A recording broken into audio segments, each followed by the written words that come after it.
Good afternoon and welcome to another NAST Center midweek briefing in Russia Inside Out. At the NAST Center, we try to look beyond the headlines and analyze Russia's strategy, the tools it uses, and their implications for European and global security. Today's topic is Russia's nuclear posturing. It is framed by Vladimir Putin's surprise visit last Friday to Sarov, officially marking 80 years of Russia's nuclear industry. The town of Sarov has symbolic weight as the birthplace of the Soviet atomic program. However, the timing is no coincidence. It came just days after President Donald Trump hinted that the US might allow Ukraine to strike inside Russia, and barely a week after the Trump-Putin meeting in Alaska, where they appeared to outline a potential peace roadmap. However, rather than easing tensions, Moscow is doubling down. It's deploying nuclear symbolism, invoke systems like the Burevestnik missile, and tries to raise diplomatic pressure. I'm very pleased today to be joined by Pavel Podvig, one of the foremost experts on Russia's nuclear forces. Pavel is a physicist by training and holds a PhD in political science. He directs the Russian Nuclear Forces Project in Geneva and is a senior researcher at the UN Institute for Disarmament Research, as well as a former fellow at Princeton, Stanford, and MIT. His work spans nuclear disarmament, arms control, and the tactical and political underpinnings of Russia's nuclear complex. Welcome, Pavel. Thank you. Thanks for coming, and thanks for a very kind introduction. Well, thank you for joining us today. So, Pavel, let's dive straight into the questions. I will just mention to our viewers that you please can also put down your questions either in the chat or in the Q&A box, and I will try to ask as many as possible. So, Pavel, in the context of this war, Russia has leaned heavily on nuclear threats, warning the West against interference and suggesting that there might be escalation if Moscow's red lines were crossed. For example, we saw repeated hints of possible nuclear use, particularly in autumn 2022, when the war was going quite badly for Russia. But over time, I think we noticed that those threats seemed to lose some of their force and largely disappeared, at least from the official rhetoric, if not from the propaganda. So how do you interpret, how do you understand Putin's choice of Sarov? And what does it tell us about how Russia is using its nuclear arsenal for political effect today? Do you think that Putin's return to this town and the renewed talk of systems like Burevestnik suggests that Moscow is trying to revive the nuclear card, or would that be an exaggeration to say that? Well, starting from the visit to Sarov, I would probably not consider this particular visit as a sign of anything really. I think it does appear to be kind of the anniversary visit, and probably it might be linked to this Burevestnik system that because again we've seen that there was some activity in Novaya Zemlya. Probably there was a test or preparation. And it is possible that, in fact, the program reached the point where the developers can actually show it to the president, and sort of that would have been a kind of reasonable occasion for the visit and for this particular kind of event. So I don't think that this visit kind of does anything to the level of kind of a nuclear threat, if you will. With the threats, I think these things are a bit more complicated because one thing that is certainly true that for Russia, for the Russian leadership, the nuclear weapons are a very important part of the overall kind of a structure of power, how the Russian leadership sees itself in the international system. And I think it is fair to say that we've seen so far that nuclear deterrence does work. And the primary goal that Moscow believed nuclear weapons could help achieve was achieved. And the United States and NATO, Western countries, did not interfere and apparently have no intention of directly entering the conflict. So from that point of view, that the central mission of nuclear deterrence, definitely as seen from Moscow, and from that point of view, it definitely worked. If we go to the kind of a different level, whether it helped Russia to prosecute the war, helped in a military sense, and I think that here the answer is no, not really, and for several reasons. One is that nuclear weapons are not very good weapons of war. So if we can look at the battlefield and the military action, we can see that there is nothing that nuclear weapons could actually achieve there.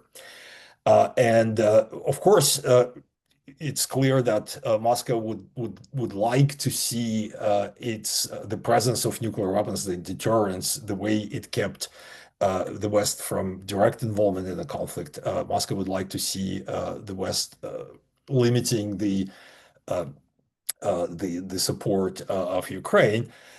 And here again, the record is mixed, to say the least, and primarily because deterrence works, but it works both ways, and it also the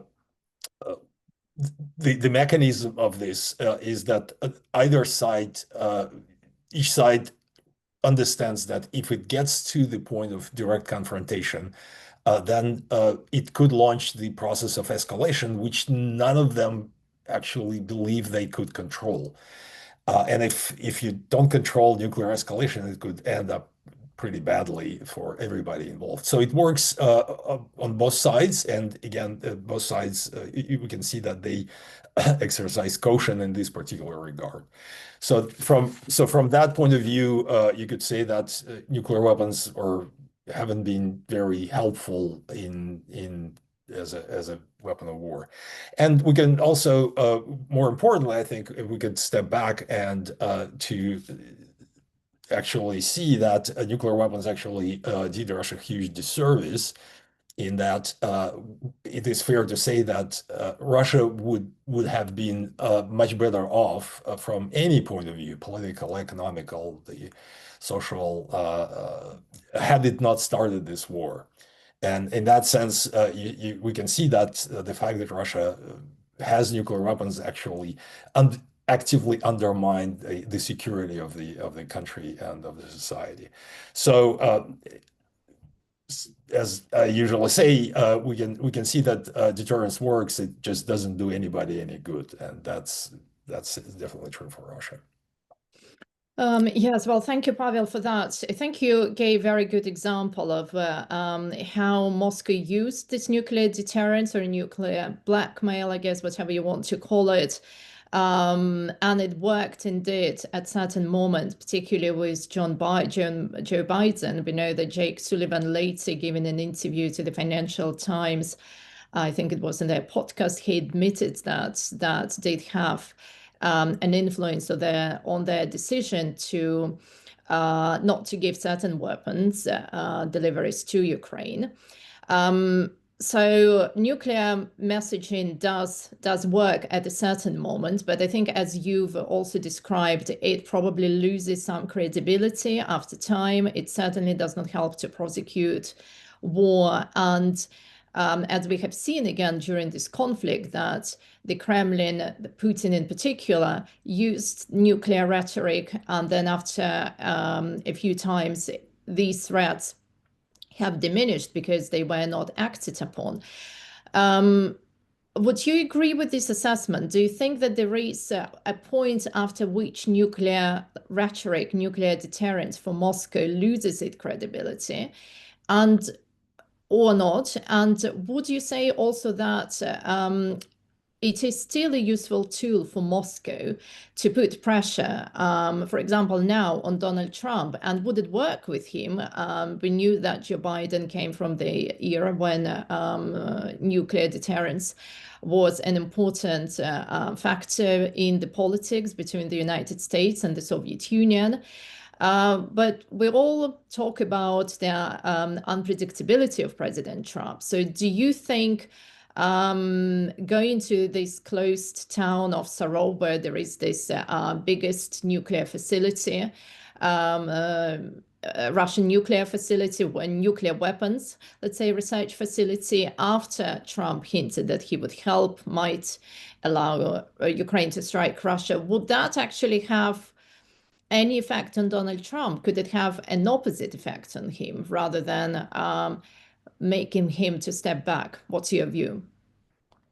Well, I would start from the beginning, from the beginning of the war and the kind of the evolution, if you will, of these of nuclear threats or hints and their influence on the decisions that were made. And you're right. That it's been clear that with time, people kind of started. I wouldn't say started taking it less seriously, but the rhetoric, kind of the attitude toward these threats definitely changed. But it is important to understand why it happened. And I think if we go look at the very first days of the war, I think it was very clear. The message from the Kremlin was actually very clear that the uh, the Kremlin was prepared to go all the way to nuclear escalation and to like what they called full-scale nuclear exchange. That was very direct message, and it was. And I think that actually, when when Moscow launched the invasion in February 22, uh, it's hard to tell for certain, of course, but I think that they definitely Russian president kind of had in mind that there is a non-zero probability that it will end in the nuclear confrontation, and he made it clear that he's ready to take that risk. And we saw that basically there was a signal that this risk is taken seriously. But what more importantly, as with weeks and months into the war, it became clear that the idea of nuclear threats, using nuclear threats as an instrument of politics here, as an instrument of power, it actually as I say, people realize that nuclear threats are real, and nobody liked the idea. So we've seen a very serious backlash from pretty much everybody, all countries, and we saw it started from there was a very strong statement by the states parties of the Treaty on the Prohibition of Nuclear Weapons. They said we condemn unequivocally any and all nuclear threats. Then there were statements from India, China, Germany. So there was a very, very strong signal that no, this is unacceptable. And I think, and we've seen actually that the Russian rhetoric, official rhetoric, started to kind of recede, and they started, no, no, no, we have the doctrine, we kind of we will not do that. And in the end, sort of that was, in my view, a very strong factor in actually confronting this rhetoric. And I think by like the end of 22 November, that became clear that had even the thought about kind of an actual even a threat of nuclear weapon would meet fairly strong condemnation even from those countries who are considered allies, like, or supporters at least, like China and India. So, and that, I think, that was very important. Uh, and that hasn't really changed that much, I think. And again, there was this understanding that nuclear weapons basically cannot be used in ways other than just kind of attacking civilians and, as I usually say, they're killing a lot of people. And that is again, we know now that that kind of these kind of threats are not really popular with anyone. Uh, with Trump, I think the as unpredictable as the American president can be, I think it appears that he actually he understands the dangers of nuclear war. He's not no fan of nuclear weapons, and at the same time, he also appears to be ready to kind of uh, at least I wouldn't say that to send signals, but we've seen this exchange with Medvedev over. I think the message from Trump was basically don't go there because it's very dangerous. So I think that danger is actually still understood, and it is understood on both sides. And I think that keeps nuclear danger, at least so far, and kind of checked. Pavel, you have mentioned a very important point, I think, about the distinction between doctrine and between the rhetoric. So maybe let's talk a little bit about that. I guess I have two main questions. The first question is, do you think that what we have seen during Russia's war in Ukraine, the sort of nuclear signaling, does it indicate that there has been any shift in Russia's nuclear doctrine? Or is it merely something that's intended to blur the lines, let's say, between strategic and non-strategic nuclear weapons? And speaking about doctrine, nuclear doctrine as such in Russia, can we actually talk about the importance of a doctrine in the country where there is no rule of law?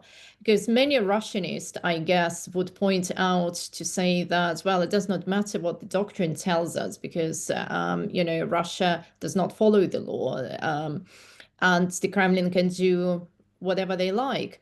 Whereas on the other hand, I guess nuclear experts always underline that still, even in authoritarian countries and systems, nuclear doctrine is important for guiding planning, shaping signaling. So what's your view on that as well?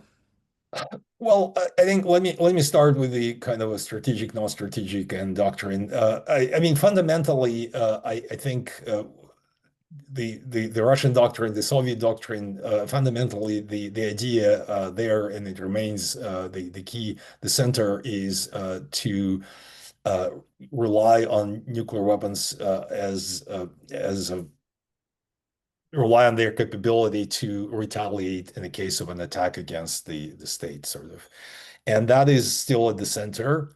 I think the we also should understand that there is no really there are no tactical kind of nuclear weapons. There are no non-strategic nuclear weapons. Any use of nuclear weapons would be strategic in the sense, even if you would use a nuclear weapon to attack, I don't know, the tank column, for example, or a bridge. The message there would be not in actually destroying the tanks, but the message would be in your readiness to escalate, to use nuclear weapons to stop your opponent from resisting and to demonstrate your readiness to use nuclear weapons to achieve the strategic goal of the conflict, which is to have the opponent surrender. But the problem there is that to have this strategic effect, you need to demonstrate the readiness to go ahead and, as I usually say, kill a lot of people, kill tens and hundreds of thousands of people. And in fact, to demonstrate the readiness to go even further and to full-scale nuclear exchange, and we are talking about tens of millions of people. So that is the message there, and that is what's in the doctrine basically, and here to why it is I think it is important, and we've seen that it was important when, again, in the fall of 22, with all these kind of concerns about nuclear weapons, it was very useful actually that Russia had this doctrine that said that Russia would use weapons only in the case of aggression that threatens the very existence of the state and all that. And people actually were making this point that, well, look, nobody is threatening the very existence of a state. And that, I think, it did have an effect. Because even the foreign ministry, in fact, issued a statement to that effect that, oh, no, we have a doctrine. So I don't think that fundamentally changed, even with the kind of tweaks that were made later on. I think was it 2024.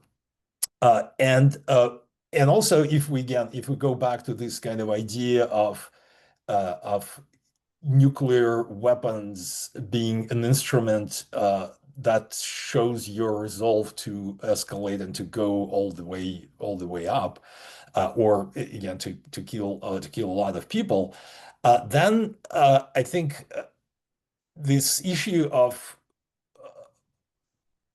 kind of the issue of ordering that kind of a use of nuclear weapons becomes kind of a very fragile. Because the president doesn't have the button that he could press, and sort of it is all done by people. So he would have to summon the generals and issue the order, and I think it is actually very tricky for even for a president who has like the full power. It is actually very tricky to summon the general and basically give him an order to kill hundreds of thousands of people, or to risk the whole destruction of like everything.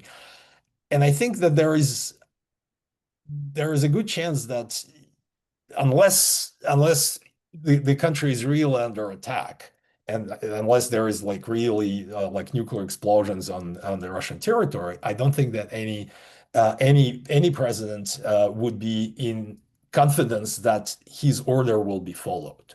So that's, again, we don't know, but I think, and he doesn't know either.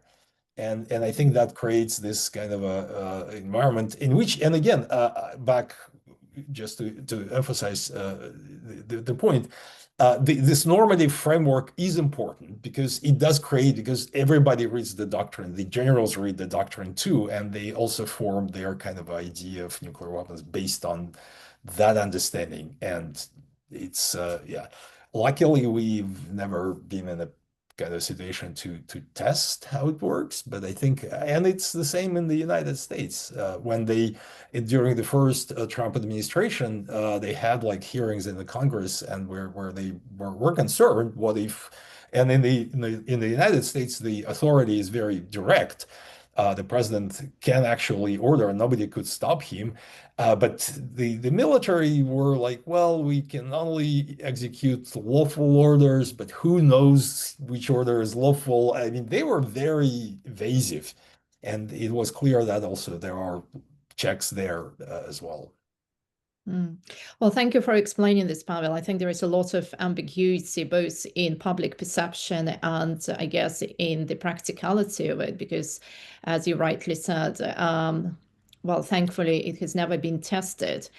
To move on, I would like maybe to turn now to Western response and how should we react to any nuclear messaging from Moscow.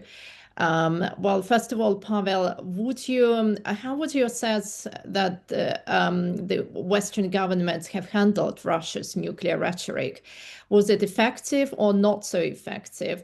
There have been voices saying that there was too much hesitation at the beginning and later on, perhaps too much complacency. And from a deterrence perspective, what kind of response is most effective? Is it matching rhetoric with rhetoric, ignoring the threats, or just quietly adjusting Western nuclear posture? What's your view on that?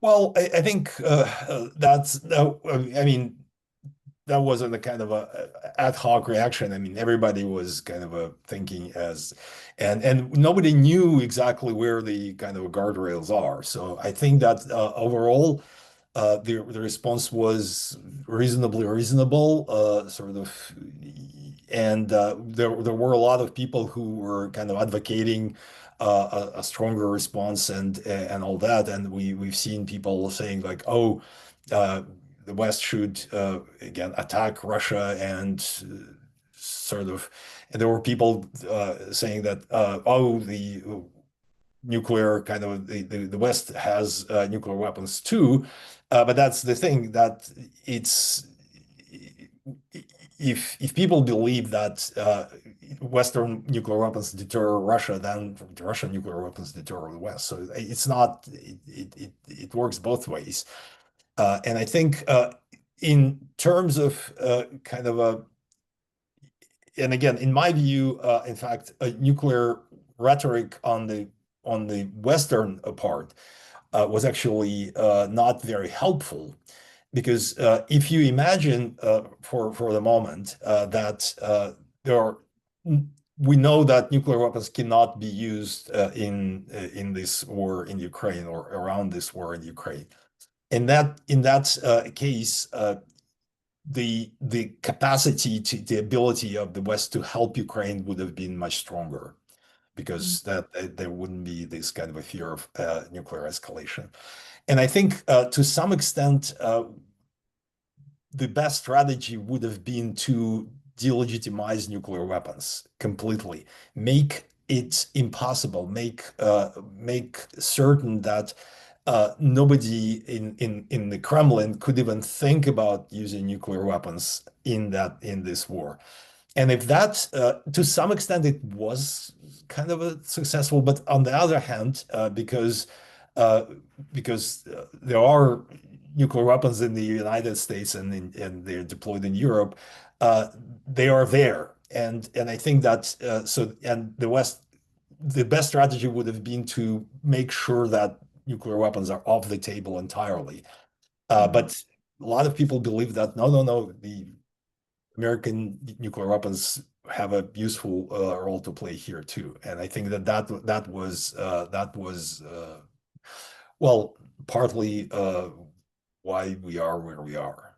I think without nuclear weapons, I think the pressure on Russia would have been much stronger. Right. And finally, Pavel, as we move into the autumn, what should we, and particularly Western policymakers, be most alert to? Do you see any scenarios where you think nuclear signaling could become sharper again? Or we should just, stay calm and work on our nuclear posture? Well, I think stay calm is on some level, yes, but I back going back to what I just kind of said, I think the strategy should be to what I say double down on that message that nuclear threats are unacceptable, are inadmissible, and build the kind of a coalition around that. And you could get a lot of people on board with this message, starting again from the global South, India, China, and others. And if you do that, then again, just make it unthinkable. And I think it is a viable strategy. And to some extent, as I said, it has worked, and that needs to continue. if and again, we've seen that going kind of a mirroring nuclear threats, that exactly what doesn't work. And that just makes everybody more and more nervous and is not helping to end this war in a just way. Mhm. Well, Pavel, thank you very much for sharing your insights and for helping us to cut through the noise around Russia's nuclear signaling. We will continue to follow Russia's nuclear posture closely in the weeks ahead, especially as the diplomatic track on the war in Ukraine evolves. Thank you, everyone who joined us today, and we look forward to seeing you at our next midweek briefing. Thank you. Okay, thanks for coming.